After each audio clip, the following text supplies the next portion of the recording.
Long delays, slow-moving lines, ballot problems, technical glitches, and incidents of violence marred the historic first-ever fully automated polls. Filipino voters began the landmark voting day with high expectations. There was much curiosity as to the new voting machines and excitement at electing not just a new president, but filling almost 18,000 other posts nationwide. But voter spirits were quickly dampened as the day descended into much confusion, and the voting hours had to be extended. Now this is how long the ballot is, and it isn't just one side that the voters have to fill in, but two. The Commission on Elections has only allocated an estimated 10 minutes per voter to fill in both sides, and it's already taken many here much longer than that.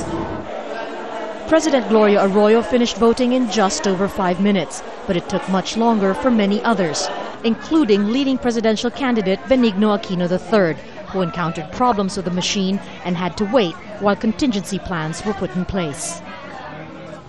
Before the close of voting, declaring a failure of elections in several municipalities was already being recommended, meaning the voting process would have to be repeated in those areas within 30 days.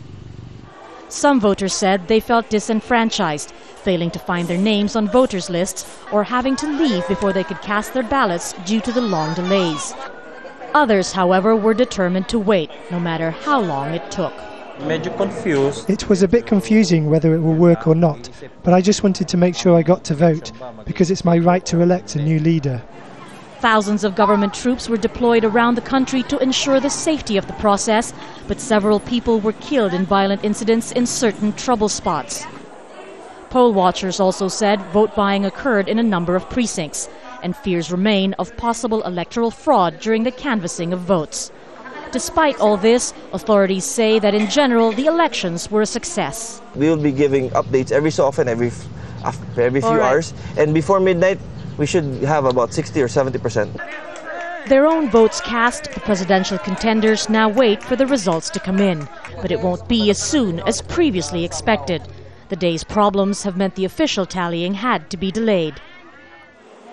Questions as to the credibility of the final results remain, but voters still hope that at the end, this experiment in automation will bring them a clear and conclusive outcome.